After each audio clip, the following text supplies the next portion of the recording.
kembali lagi di Kitos KSPM Talks with KSPM Unika Musikalitas, tempat kita ngobrol santai dan penuh insight.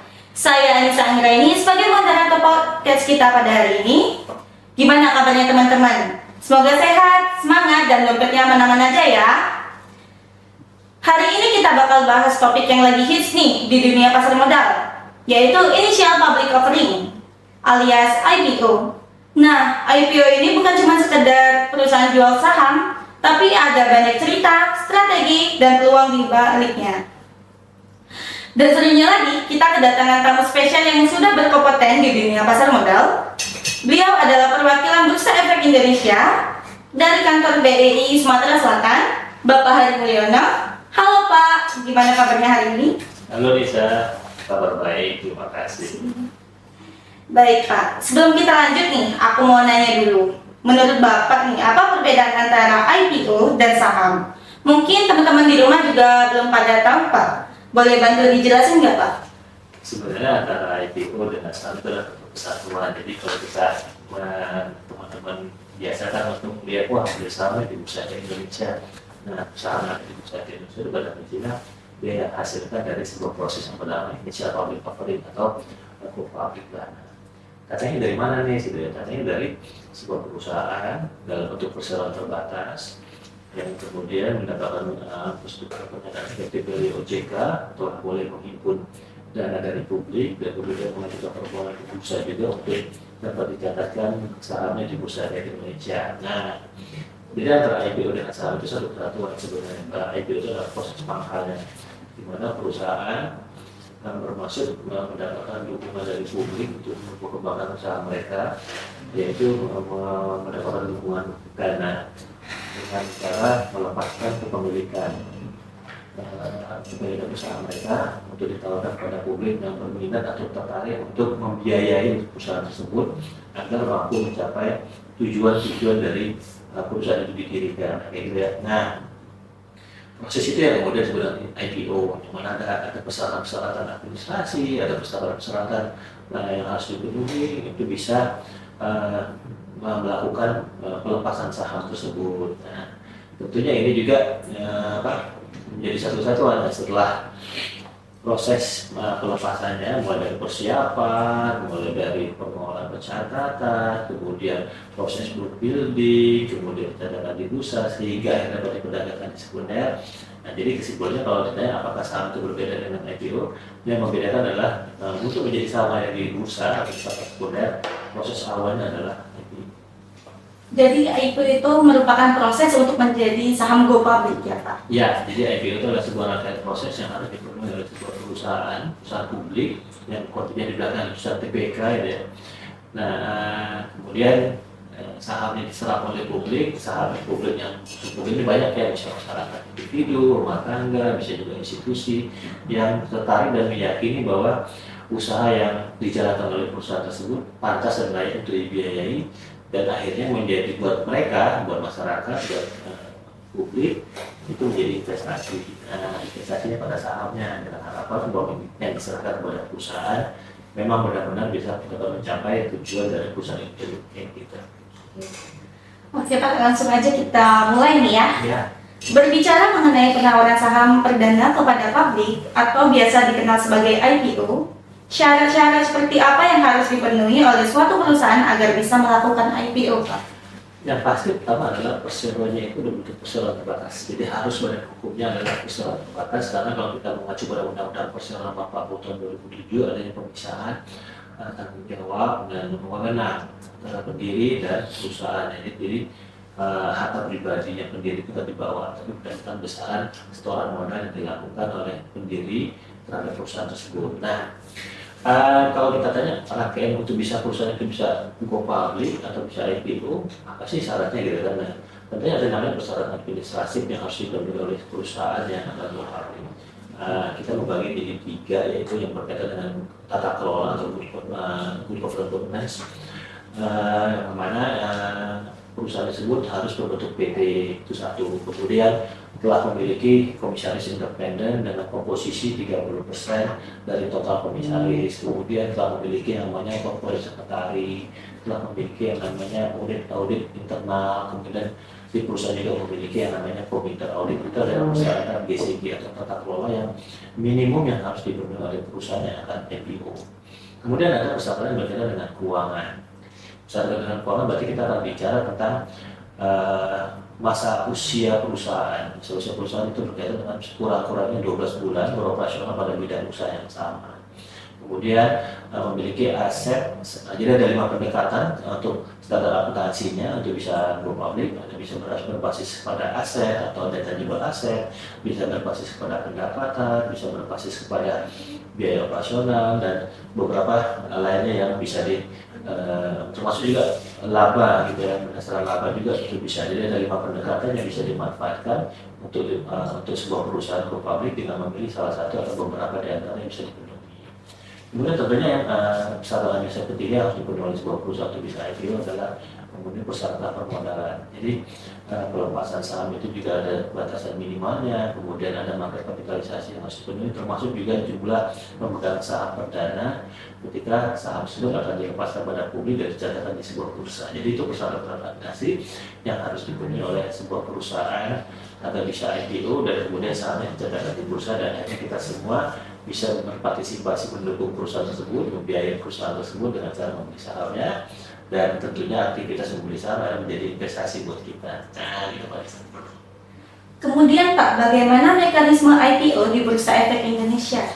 Mekanisme IPO sendiri pada prinsipnya sederhana, ada 5 persiapan, ada 5 tahapan awal. Yang pertama adalah persiapan. Jadi persiapan itu dimulai dari bagaimana si perusahaan memenuhi semua kelengkapan dokumen, karena gini, baik OJK, baik Bursa Efek Indonesia itu menerapkan prinsip keterbukaan informasi yang harus dipenuhi oleh perusahaan publik ketika dia akan menghimpun dana dari masyarakat. Nah, keterbukaan informasi ini yang menjadi kata kunci yang harus dipenuhi oleh perusahaan. Jadi apa tuh misalnya persyaratan pendirian dia, ada yang mesti ada, setoran modalnya siapa saja, para pemegang sahamnya siapa saja, ultimate beneficial of ownership juga siapa, itu mesti jelas gitu kan. Kemudian kita akan bicara tentang tujuan penggunaan dana IPO, kemudian kita akan bicara tentang kebijakan yang berkaitan dengan dividen gitu kan, dan rencana bisnis gitu. Jadi juga itu yang harus dibuka oleh si manajemen. Jadi menjadi perusahaan publik itu kan menjadi terbuka ya, menjadi terbuka pada prinsip-prinsip yang bersifat dengan berkaitan dengan kepentingan masyarakat yang kelak akan menjadi investor terhadap perusahaan tersebut. Nah, itu yang namanya persiapan internal. Persiapan internal sendiri harus bisa dibantu oleh namanya penjamin emisi. Jadi ada keterlibatan perusahaan sekuritas yang memiliki izin sebagai wakil penjamin emisi untuk membantu proses persiapan perusahaan tersebut untuk bisa go public. Nah, dalam tahapan tersebut akan diikuti yang tahapan kedua, dan saya juga buat catatannya supaya lengkap informasinya. Nah, yang tahap kedua tahapan evaluasi, yaitu di mana perusahaan yang go public bersama penjamin emisi mengajukan permohonan pencatatan ke bursa dan permohonan untuk go public kepada OJK. Itu juga akan ada proses evaluasi oleh OJK dan bursa terhadap kelayakan perusahaan tersebut untuk IPO. Jadi bursa dan OJK berusaha memastikan bahwa informasi yang disampaikan oleh perusahaan itu benar dan lengkap, didukung dengan fakta dokumen. Jadi kelengkapan seperti itu harus yang dipenuhi, karena memang prinsipnya adalah keterbukaan informasi, karena keterbukaan informasi itulah yang kemudian menjadi dasar bagi investor untuk menerapkan prinsip hati-hatian di dalam memutuskan mau atau tidak berpartisipasi pada proses IPO perusahaan tersebut. Jadi untuk bisa perdananya itu kan nggak bisa beli-beli aja gitu kan, tapi harus bisa mempelajari keterbukaan informasi yang diberikan. Nah, keterbukaan informasi ini yang kemudian memang harus dipastikan ada dasarnya semua. Jadi kalau misalnya dia bilang kami mau IPO dalam rangka penyelesaian pabrik gimana gitu kan, nah, atau akan dimintakan dokumen yang berkaitan dengan pabrik yang disampaikan itu apa gitu kan, nah, harus lengkap prosesnya gimana, kepemilikan tanahnya. Jadi E2Z-nya itu benar-benar lengkap sebagai bagian dari keterbukaan informasi. Nah, itu bagian dari evaluasi. Termasuk nanti akan berkaitan dengan rencana bisnis, karena publik yang tertarik untuk membiayai perusahaan tersebut dengan membeli saham perdananya, itu kan juga berharap bahwa uang yang dia taruh di perusahaan tersebut kan bisa tumbuh ya, karena itu yang menjadi investasi kan buat masyarakat. Nah, kita akan berkaitan dengan rencana bisnis, karena uang itu akan dipakai kemana. mana saja uangnya, kemudian berapa lama penggunaannya, tujuannya apa yang akan dihasilkan di kemudian hari, itu namanya rencana bisnisnya. Itu belum juga harus sampaikan. Itu kita sebagai investor juga harus melihat apakah rencana bisnis yang disampaikan melalui prospektus, nanti itu semuanya ketemuan di prospektus tuh, itu masuk akal, reasonable, dan memungkinkan untuk dicapai nggak, kayak gitu ya. Nah, berdasarkan dana yang akan dihimpun. Nah, selain itu juga akan di proses evaluasi juga akan dilihat yang berkaitan dengan kebijakan dividen. Itu buat investor yang ketika akan memberi saham perdana yang notabene adalah membiayai perusahaan tersebut, juga harus melihat jika perusahaan ini memperoleh keuntungan, seperti apakah kebijakannya di dalam membagikan laba atau keuntungan perusahaan kepada para pemegang sahamnya atau para pemodalnya, kan gitu. Itu namanya kebijakan dividen. Tentu kita sebagai investor kan pengennya adalah secepat-cepatnya balik modal dan secepat-cepatnya pula kita memperoleh keuntungan atas imbal hasil usaha. Karena pada prinsipnya yang namanya investasi itu adalah mengejar imbal hasil atas investasi kita. Jadi mengejar namanya pertumbuhan tinggi dari perusahaan tersebut di dalam kemampuan mencetak laba. Karena semakin tinggi laba yang diberikan, maka akan semakin besar pula dividen yang akan diberikan dan akan mempercepat pula masa pengembalian investasi kita. Nah, itu namanya kita bicara tentang risiko investasi. Nah, setelah itu, setelah misalnya OJK sudah memberikan punya persetujuan, bursa juga sudah melakukan mini expose terhadap perusahaan dan semua persyaratan tersebut terpenuhi, termasuk terkait dengan rencana pengelolaan bisnis, kemampuan manajemen atau pengelola perusahaan di dalam menjawab pertanyaan-pertanyaan terkait dengan tantangan bisnis yang diperoleh perusahaan, kemudian isu-isu yang ada, misalkan kadang-kadang perusahaan ada isu-isu juga ya, juga kan digali kan, seperti apa sih isu-isu yang muncul tersebut, apakah isu-isu tersebut bersifat material yang dapat berpengaruh terhadap kelangsungan usaha, atau sesuatu yang bersifat yang dapat diselesaikan di dalam pertemuan tersebut tanpa mengganggu masa depan perusahaan. Nah, setelah tahapan evaluasi terjadi, maka berikutnya ada kita akan masuk ke dalam proses book building. Proses book building itu adalah yang dibantu oleh penjamin emisi yang berkaitan dengan harga penawaran perdananya. Jadi berapakah harga penawaran perdana yang akan diserap oleh investor yang secara umum menyukai perusahaan tersebut. Jadi kan kalau kita lihat itu ada namanya harga perdana. Harga perdana ini kan sebenarnya dari proses book building itu penawar antara besaran saham yang akan dilepas dikalikan dengan harga perdana sehingga akan menghasilkan besaran emisi atau dana yang dapat dihimpun dari publik. Nah, jadi kan masyarakat sebagai investor akan melihat berapa sih harga wajar menurut investor kan gitu ya. Nah, harga wajar menurut investor pada kondisi sekarang, karena prinsipnya kan membeli saham itu adalah membeli masa depan. Kita membeli masa depan, sesuatu yang akan terjadi di masa depan berdasarkan kinerja perusahaan, tapi kita bayarkan sekarang. Jadi kita berharap bahwa di masa mendatang harga yang kita bayarkan sekarang itu akan terpenuhi bahkan melebihi supaya ada imbal hasil yang lebih optimal. Nah, itu proses book building.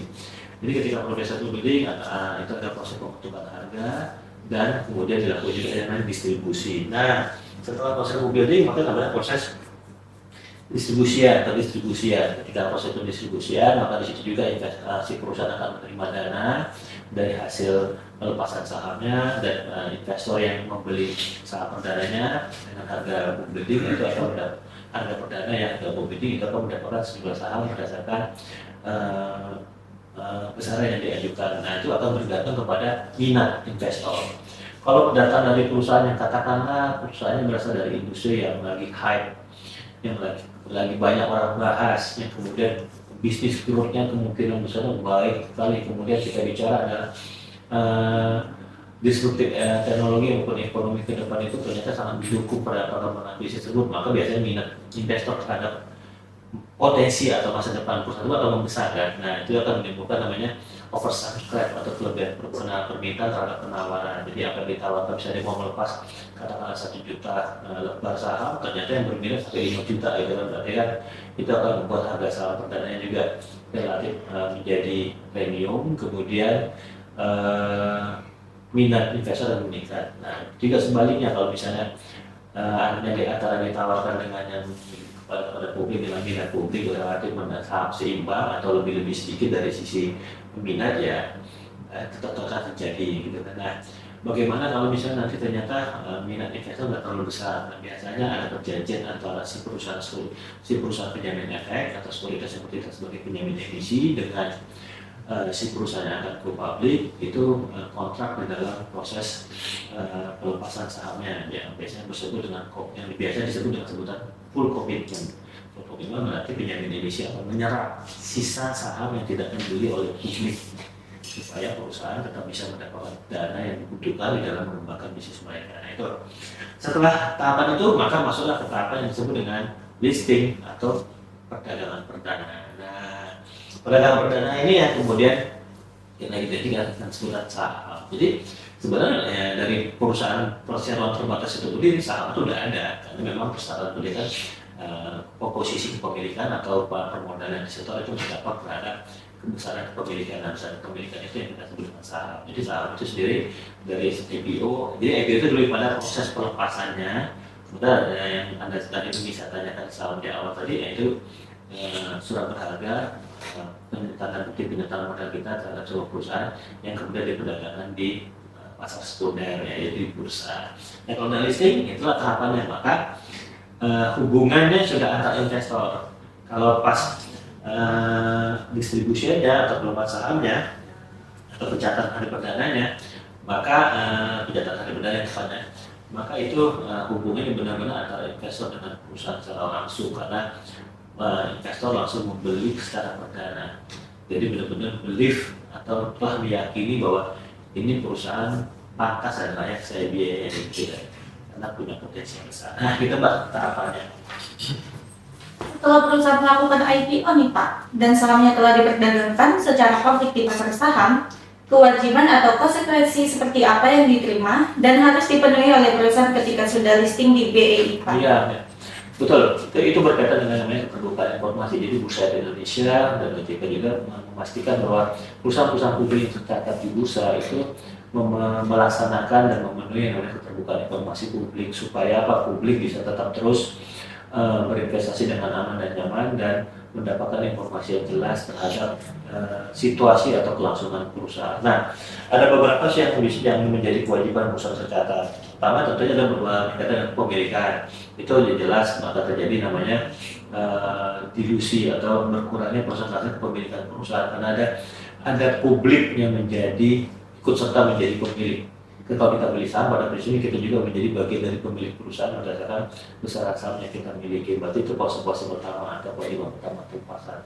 Kemudian transparansi. Nah, transparansi tadi itu dan berkaitan dengan keterbukaan informasi bagaimana si perusahaan publik yang telah tercatat di bursa wajib melaksanakan RUPS tahunan itu, kemudian mengundang para pemegang saham, kemudian wajib melaksanakan namanya public expose tahunan itu minimal setahun sekali untuk memberikan gambaran situasi kondisi perusahaan yang sedang berlangsung saat ini. Kemudian kalau misalnya pada proses bisnis perusahaan ternyata ada katakanlah situasi tertentu gitu ya, situasi itu membutuhkan informasi, karena mungkin investor kalau kita taruh duit kan mungkin kita khawatir ini perusahaan kemarin ada berita begini A B C gitu ya, ini kira-kira aman nggak uang saya. Nah, bursa akan meminta perusahaan publik tersebut melakukan lebih bagus lagi kalau perusahaan ini menerapkan langsung gitu kan, tanpa diminta langsung melakukan yang namanya public expose incidental, yaitu langsung memberikan keterangan. Tapi sebelum melakukan public incidental tetap harus bersurat dulu ke bursa dan ke OJK ya, bahwa dia akan melakukan public expose incidental. Jadi dia menerangkan situasi yang terjadi di luar tahunan. Jadi kata-kata begitu untuk menjelaskan bahwa mungkin situasi itu berdampak buruk atau sebaliknya situasi tersebut tidak berdampak apapun terhadap kinerja perusahaan maupun pendapatan perusahaan. Jadi investor bisa tenang. Kemudian kita juga akan mendapatkan informasi atau transparansi dari perusahaan publik berupa laporan keuangan. Setiap perusahaan publik yang tercatat di Bursa Efek Indonesia itu wajib menerbitkan laporan keuangan, kuartalan, dan foliar atau tahunan. Nah, laporan keuangan ini kemudian akan yang sifatnya kuartalan itu boleh tidak diaudit oleh KAP atau kantor di OJK bidang pasar modal, tetapi akan lebih bagus kalau perusahaan tersebut mengaudit laporan kuartalannya juga ya, itu akan lebih solid buat investor gitu kan. Ya itu bicara biaya. Nah, buat investor apa? Laporan kuartalan itu kan menjadi indikator kinerja perusahaan tengah tahun. Ya kalau kita tahu semesteran ya, gitu kan. Ada namanya KAS semester 1, semester 2 dan seterusnya. Itu kan indikasi progres belajar kita. Nah, kalau perusahaan itu indikasi kinerjanya dilakukan per kuartal per 3 bulan. bulan jadi laporan keuangan yang fungsinya akan berfungsi buat investor di dalam membuat keputusan apakah akan terus bertahan pada perusahaan ini menjadi investor atau memilih untuk seperti saya sudah puas deh ya check out dulu nggak boleh. Nah dan terakhir adalah laporan keuangan tahunan. Laporan keuangan tahunan itu wajib diaudit oleh kantor akuntan publik atau kantor di OJK bidang pasar modal dan di situ biasanya akan diikuti dengan potensi besar dividen. Ya, kita sebagai investor mengharapkan gitu ya. Mungkin saya nggak akan jual-jual, saya mau investasi jangka panjang, tapi saya berhitung bisa nggak dalam 5 tahun uang yang saya investasikan di perusahaan ini balik modal berdasarkan dividen. Nah dari situ kan dari laporan keuangan full year akan bisa terindikasi potensi penerimaan atas investasi dari investor. Nah, gitu.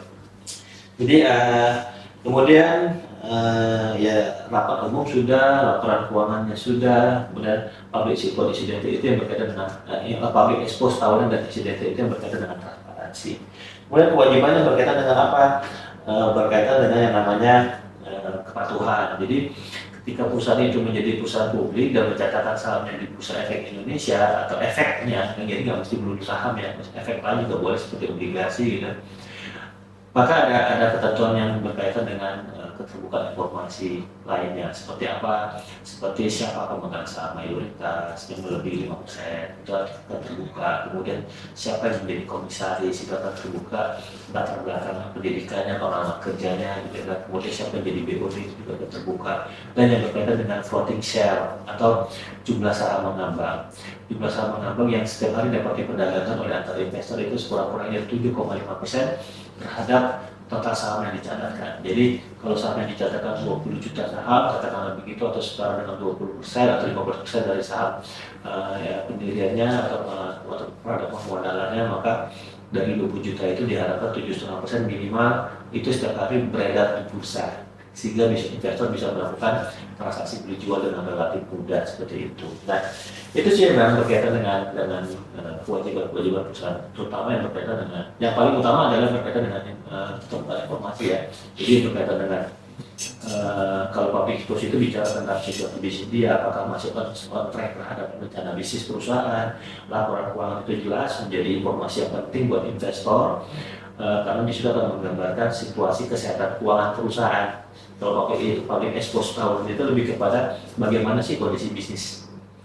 Jadi dia menerangkan kondisi bisnis yang berkaitan dengan bisnis mereka. Jadi secara faktual, secara keseluruhan, makro mikronya seperti apa terhadap bisnis mereka oke nggak? Nah, jadi kalau yang namanya laporan keuangan itu memang menggambarkan situasi keuangan perusahaan. Bisnis boleh bagus kalau laporan keuangannya jelek, harus kasar negatif ya kan, kita juga mikir gitu kan sebagai. Atau sebaliknya, bisnisnya mungkin sunset, tapi ternyata dia punya laporan keuangan solid, dia bisa lihat harus kasar positif, dia masih bisa ngumpulin laba, dia masih bisa ngumpulin aset, dia masih bisa cetak laba, maka kita juga sebagai investor bisa berpikir lebih tenang gitu kan, kita perusahaan manajemennya solid nih, mampu mengintensifikasi potensi-potensi yang mereka miliki kan gitu ya, sebagai investor. Dari informasi terakhir yang saya dengar nih Pak, sempat heboh terkait beberapa saham tertentu yang masuk ke papan pemantauan full call auction. Bagaimana sih Pak mekanisme perdagangan dari saham yang masuk ke papan FCA ini? Kemudian kenapa BEI perlu memberlakukan kebijakan FCA Pak? Oke, saya mungkin jawab yang ke belakang dulu ya, kebijakan FCA itu seperti apa sih fungsinya. Jadi begini, kita memahami bahwa tidak semua yang menjadi investor di Bursa Efek Indonesia itu benar-benar telah mempelajari terlebih dahulu. Jadi tidak sedikit kan aksi pembelian saham yang dilakukan oleh investor, apalagi pemula gitu ya, lebih berbasis kepada apa kata orang atau apa kata teman. Nah, itu kan namanya behavior trading atau aktivitas transaksi yang hanya mengikuti apa yang terjadi tanpa mempelajari apa yang menjadi kebutuhan si investor itu sendiri. Kita baik masih muda, masih sudah berumur, baik pemula, maupun sudah profesional sekalipun, kita tetap harus punya tujuan. Tujuan di dalam aktivitas investasi. Apa sih tujuan investasi saya? Saya cuma punya uang segini-segininya. Apa sih goalsnya dengan uang segini-segininya gitu kan? Atau sebaliknya, saya udah punya uang banyak banget nih, tapi saya mau investasi juga di pasar modal. Apa tujuannya? Pasti kan berbeda. Nah, karena kita mencegah behavior trading yang dilakukan oleh investor akibat lack of knowledge atau keterbatasan pengetahuan, maka kita bursa akan melihat penting untuk menerapkan FCA supaya apa? Supaya investor yang tadinya hanya mengikut-ikut saja itu bisa meninjau ulang. Saya ngapain sih beli saham ini gitu? Apa yang membuat saya apa yang memotivasi saya untuk membeli saham ini? Itu kan menjadi dipikirkan lagi, direnungkan lagi gitu kan. Saya kemarin beli saham ini gara-gara apa ya? Apa karena hasil dari analisa saya, apa hasil dari kajian, apa hasil dari membaca, atau hanya karena kata teman gitu kan. Nah kalau kata teman itu namanya behavioral trading, itu yang ikut-ikut saja itu kan bahaya. Karena apa? Teman atau orang lain yang punya aktivitas investasi bisa jadi tujuannya berbeda dengan kita. Nah akhirnya SCW itu fungsinya untuk meng-calling down, mengingatkan kembali kepada kita, merimain kita bahwa semua aktivitas investasi itu harus dapat dipertanggungjawabkan, gitu kan. Dan investor juga harus menerapkan prinsip kehati-hatian. Bursa ke Indonesia, OJK itu berusaha untuk menerapkan prinsip keterbukaan informasi yang dilakukan oleh perusahaan publik yang tercatat di bursa, dan keterbukaan informasi itulah yang kemudian menjadi dasar bagi investor di dalam membuat keputusan. Jadi kalau misalnya informasi yang disediakan oleh perusahaan itu dianggap terbatas, maka investor kan harus mengkaji lagi gitu kan. Informasinya terbatas nih, mas tetap beli gitu walaupun harga sahamnya naik. Ya, karena gini, ketika harga saham naik itu resikonya juga naik sebenarnya. Kalau untuk Anda yang membeli saham pada harga puncak, kenapa? Ini kan berbicara tentang masa pengembalian investasi. Konsep asli di investasi di saham itu kan adalah mengejar pendapatan pasif dalam jangka waktu tertentu untuk mendapatkan imbal hasilnya, dan sebagai imbal hasilnya. Nah, perusahaan itu kalau harga sahamnya naik, apakah pendapatannya langsung naik? Enggak kan? Atau juga sebaliknya, ketika harga saham turun, apakah perusahaan mengalami kerugian juga pada bisnisnya? Otomatis enggak. Itu kan persepsi saja. Nah, ini penting gitu kan, supaya investor melihat, oke, kalau informasi yang terbatas, saya mungkin sebaiknya tidak masuk dulu sampai saya bisa mendapatkan informasi yang sempurna terhadap perusahaan ini, baru saya beli. Karena kan konsepnya kalau kita beli saham, kita membiayai perusahaan kan. Nah kalau mau membiayai perusahaan, berarti kan kita harus memastikan bahwa kita ini tumbuh, jangan sampai nggak tumbuh gitu kan. Nah maka FCA diterapkan untuk mengingatkan investor lagi bahwa Anda harus kembali mengkaji terhadap perusahaan ini, apakah perusahaan ini benar-benar sesuai dengan kebutuhan investasi atau tujuan investasi atau enggak. Jadi dasar sana ya, untuk melindungi investor terhindar dari aktivitas pembelian saham akibat hanya mengikuti cerita orang ya, atau cerita pihak lain. Nah, kalau tanya mekanisme transaksi gimana? Ada proses dalam menuju FCA. Pertama, saham tersebut harus masuk ke dalam UMA dulu. UMA itu ada masuk ke dalam unusual market activity atau semacam informasi awal kepada investor bahwa saham ini mengalami anomali atau pergerakan harga saham di luar kebiasaan dia. UMA itu bukan berarti sekuritas sudah melanggar, belum tentu. Itu harus dikaji lagi gitu kan, apakah ada pelanggaran atau tidak gitu kan. Artinya UMA itu lebih pada early warning atau peringatan dini kepada investor. Investor, lihat nih ya, sahamnya masuk ke dalam unusual market activity, lihat baik-baik apakah masih cocok dengan kebutuhan investasi Anda atau tidak gitu kan.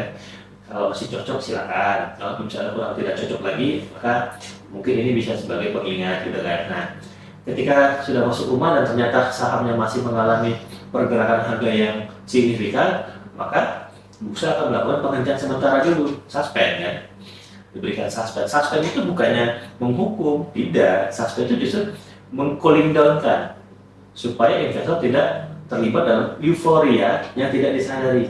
Kalau kadang-kadang kita terlalu senang gitu kan, ini asik nih sahamnya, harganya seperti roller coaster naik turun gitu kan. Tapi bursa mengingat bahwa harga itu adalah cerminan dari kinerja harusnya. Cerminan dari kinerja dari perusahaan tersebut. Nah, itu yang kita inginkan sebenarnya. Tapi itu kan kembali kepada pasar. Bagaimana investor yang banyak ini punya apresiasi atau pandangan yang berbeda-beda terhadap perusahaan tersebut. Nah, kita suspend dulu, fungsinya apa? Untuk cooling down. Setelah kita buka lagi perdagangannya setelah disuspend untuk waktu tertentu, ternyata sahamnya masih mengalami fluktuasi, bahkan makin signifikan gitu kan, makin roller coaster ya fire. Akhirnya bursa memandang kita harus menjaga investor yang relatif mungkin lack of information. Nah, akhirnya bursa melakukan memasukkan saham tersebut ke FCA. Fungsi FCA apa? Kembali bukan untuk mempersulit investor, bukan untuk menghukum emiten, tapi tidak, kembali memberikan perlindungan pada investor agar aktivitas transaksi benar-benar berbasis kepada kajian, kepada analisa, kepada tujuan. Jadi gini, ketika suatu saham masuk ke FCA, maka kan bid offernya atau tawar beli dan tawar jual kan dihilangkan tuh. Jadi seperti kayak blind gitu, kayak ini harganya cuma ada segini doang gitu ya. Saya mau beli di harga ini berapa banyak ngantri gitu, atau sebaliknya kalau saya mau jual ada yang ngantri. Nah, itu sebenarnya lebih juga kepada begini yang kita inginkan. Ketika sebuah saham masuk ke dalam FCA, maka investor yang akan bertransaksi atas saham tersebut benar-benar telah membuat sebuah keputusan yang tepat, yang berbasis kepada fundamental perusahaan. So, kalau misal katakanlah saham A masuk FCA nih, waktu dia masuk FCA harganya anggaplah 300 perak. Kalau Anda merasa bahwa harga 300 perak itu kemurahan, mengingat kinerja perusahaan dan valuasinya atau future valuasinya adalah 1000, maka Anda kan tidak akan menawarkan jadi 350 dong. Logikanya adalah, ya ngapain saya takut? Ini perusahaan kalau saya simpan 5 tahun harganya bisa 1000. Sekarang harganya 300, saya tawarnya 400. Kan gitu. Karena basisnya adalah fundamental. Juga sebaliknya, untuk investor yang merasa bahwa ini harga saham masuk FCA di 300, saya merasa 300 itu kemahalan, overpriced. Harganya masih premium, harganya itu harusnya ada parnya itu ada di 250, tapi saya pengen diskon, saya coba tawar di 200. Siapa tahu ada yang mau ngasih di 200. Kalau tidak dapat 200, kalau kita mengacu kepada valuasi yang saya buat yang harga wajar dari 250, maka saya masih ada potensi untuk mendapatkan keuntungan di masa mendatang. Nah, begitu nih konsepnya. Jadi kita tuh benar-benar menginginkan investor ketika sebuah saham masuk ke FCA itu benar-benar memvaluasi ulang, melihat lagi dengan baik kinerja perusahaan berdasarkan potensinya dan mencocokkan kembali dengan tujuan investasinya. Jadi kan awalnya kita itu investasi ya. Kalau kita bicara perdagangan harian itu kan adalah ekses atau side effect dari perbedaan persepsi antara investor sehingga menimbulkan tawar beli tawar jual karena ada beda investor, ada bedanya pandangan terhadap masa depan perusahaan. Ada yang menganggap tadi ini harganya 1000 harusnya, tapi ada yang menganggap enggak deh 250 gitu. Berarti kan perbedaan persepsi itu. Yang mengatakan masih 1000 saya tawarnya 400, nggak apa-apa sekarang di situ ada 300 gitu kan FCA. Yang meyakini nanti dalam 5 tahun ke depan 1000, yang mana gitu 400 ke 1000 ada berapa persen tuh. Kemudian begitu juga sebaliknya yang merasa bahwa enggak ini udah kemahalan 250 perak atau 200 perak itu harga yang wajar, saya diskon ya tawar 150 misalnya, siapa tahu ada yang nawar gitu kan, ya udah silakan, persepsi kan. Nah kemudian timbul ada yang tengah-tengah, yang tengah-tengah mungkin oke, kayaknya udah pas lah nih kalau saya jual-jual itu enggak 250 deh, saya kasih aja deh, nanti saya udah kasih dulu kan balik ke persepsi semua. Nah tapi persepsi itu harus bertanggung jawabkan oleh investor itu sendiri, kesimpulannya begitu kan, berdasarkan informasi yang ada dari perusahaan yang sahamnya masuk ke FCA. Itu Mbak. Jadi untuk perdagangan sendiri sehari kan ada 5 kali ya. Jadi ada namanya di pre-openingnya, kemudian dilakukan equilibrium equilibrium price volume, ketemu tuh nanti di titik tengahnya harga berapa, nanti ada lagi di jam 10.55 ke jam 11, nanti Anda bisa inputnya di 10.30 ada bisa input ordernya, kemudian ada di jam saya lupa di jam 12 atau di jam setengah 2 nya, terakhirnya ada di sore hari di dalam jam 4 sore. Nah, jadi ada 5 kali mekanisme, silakan diinput harganya berdasarkan harga transaksi terakhir, yaitu muncul nanti ada tinggal diukur berdasarkan hasil dari fundamental analisnya. Gitu kan, apakah kita merasa harga yang ditawarkan masih kemahalan atau sebaliknya masih kemurahan atau mungkin sudah par, sudah cocok, silakan gitu. Dari beberapa IPO perusahaan tertentu terkadang mengalami kelebihan permintaan atau oversubscribe, menunjukkan adanya antusiasme yang tinggi terhadap IPO. Dari pandangan Bapak sendiri nih, apa yang menyebabkan IPO menjadi menarik untuk diikuti? Kenapa IPO menarik untuk diikuti? Jadi gini, pada prinsipnya mendapatkan harga perdana itu kan adalah sebuah keistimewaan tersendiri buat investor, karena sekiranya kalau ternyata perusahaan yang akan go public ini akan melepaskannya pada publik itu berasal dari sebuah perusahaan dengan sektor yang dipandang berkembang besar di masa mendatang, maka tentu nilainya akan naik. Dan naiknya itu kan bisa nggak kira-kira ya, bisa bikin tajir mendadak gitu kan. Kita bayangin pegang kan beberapa yang kemarin baru IPO itu ada tuh harganya berapa sekarang udah berapa, yang taruhnya cuma 100.000 sekarang udah 1 juta gitu. Dalam waktu relatif singkat, kurang dari sebulan, ada yang begitu kan. Nah, kondisi itu yang membuat orang menjadi ramai gitu kan. Nah, tapi pertanyaannya, oversubscribe timbul karena apa gitu kan? Apa karena memang pengetahuan atau karena memang FOMO atau ikut-ikutan doang gitu. Nah, itu yang kita inginkan dari kita selaku regulator adalah investor yang mau membeli saham perdana itu benar-benar memahami gitu.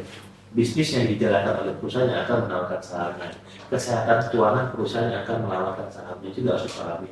Siapa pihaknya yang jadi pengelola, itu juga harus dipahami dengan baik supaya uang kita aman gitu kan, aman dan tumbuh. Nah, oversubscription terjadi ya itu tadi berasal dari sektor apa? Ada juga sektor-sektor yang dipandang tidak terlalu menarik, tapi sebenarnya tetap untung, gitu kan? Sektor-sektor yang klasik itu kan ada sektor-sektor yang secara bisnis teruji sebenarnya puluhan tahun gitu sudah berjalan, perusahaannya ada aja terus tetap aja laba, pegawai tetap aja nambah gitu kan. Artinya ketika ada perusahaan sejenis yang akan IPO dari sektor yang seperti itu yang dipandang mungkin udah biasa aja, ya sebenarnya kan balik-balik kita sebagai investor, apakah kita mau cari duit atau mau cari kecepatan imbal hasil. Kalau mencari kecepatan imbal hasil maka tentu ya sektor-sektor yang lagi hype gitu kan, yang istilahnya lagi ramai yang dibahas, yang sebenarnya kita masih harus diuji dulu gitu. Setelah IPO kita mesti berproses dulu. Ingat, perusahaan yang go public kan tidak boleh menjanjikan keuntungan kayak gitu Pak. Oke. Di tengah-tengah euforia dunia IPO, yang mana IPO tentunya sudah menarik perhatian banyak investor retail. Menurut Bapak nih, hal-hal apa yang harus diperhatikan ketika membeli IPO saham suatu perusahaan agar saham yang kita investasikan memang tepat dan layak, bukan hanya sebatas hype saja? Ya, yang pertama sih mesti memastikan dulu ya tujuan kita ke investasi di pasar modal khususnya di saham itu apa dulu. Jadi teman-teman yang mau beli saham IPO, saham perdana itu juga harus punya harus mematangkan dulu konsep dari investasinya. Jadi goalsnya ngapain nih? Saya masuk pasar saham, baik itu untuk perdana maupun ke pasar saham di pasar sekundernya, punya rencana apa terhadap uang saya, gitu, terhadap tujuan investasinya apa, itu dulu yang mesti dicocokkan. Kedua, pengetahuan, knowledge. Jadi butuh knowledge yang cukup bagi diri kita untuk bisa menaruh uang. Contoh sederhana gini, saya mau taruh uang ke Mbak Nisa nih, padahal Mbak Nisa ada seorang pengusaha, pengusaha garmen.